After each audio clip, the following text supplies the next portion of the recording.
Well, he's been denounced as a bigot for what he said in an interview recently with GQ magazine. But what was Phil Robertson really trying to say? Was he attacking the gay community, or was he merely opening up about his faith and his belief in the Bible? Well, here with us now to weigh in on this is Fox News religion contributor, Father Jonathan Morris. It's always good to see you, Thanks, my friend. Hi.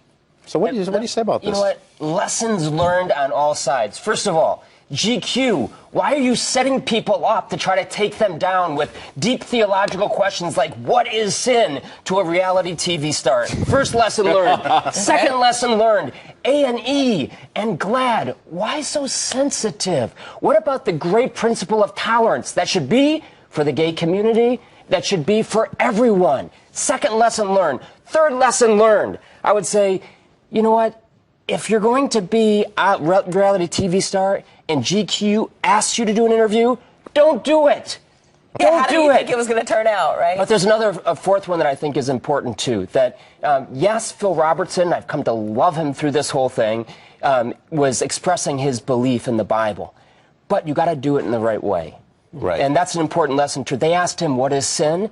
And his response was, I don't think in a bigoted way, but not in the right way. He said, well, start with homosexuality, and it morphs out from there. Then he mentions a whole bunch of other sins. That is not exactly, I don't think, how Jesus would answer the question, what is sin? Sin is an offense, a willful offense against God. And there are lots of different types of sin. One last lesson. That's such a good point. I mean, to boil all sin down to homosexuality is yeah, and he didn't, but he said it start with homosexuality and it morphs out from there, so it sounds like it's boiling it down to homosexuality.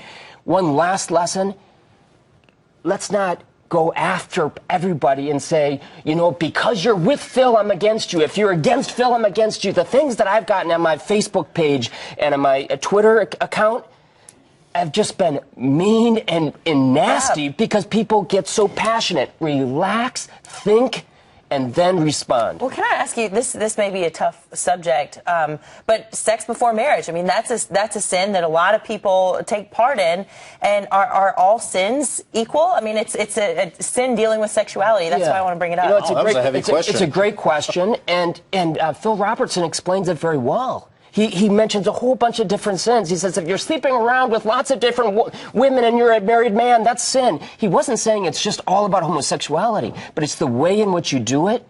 And in the end, sin is a willful offense against God. We'll let God judge exactly okay, let's add this, which is worse than... Let's add this component. Yeah, go ahead. We're all guilty. So no one should be throwing stones at anybody. How did Pope Francis describe himself recently? When they asked him, who is Francis? He said, I'm a sinner. I think we can all say, when you ask me, who am I? I say, I'm a sinner. And that brings a whole different level of respect and courtesy when you're talking about hot issues. Certainly levels the playing field. Wise. Thank you. Yeah, this is a great segment. Thank you. Did we summarize everything? Yes, that was really you definitely succiently summarized everything. We've all got work to do to improve our lives. Lessons learned on every single level. Okay. And can I get one of those sweaters, by the way? I am very envious of you guys. Fit two of you in there. I could wear it for my sermon this morning. All right, Father Jonathan Morris, guys. thank you so much, sir.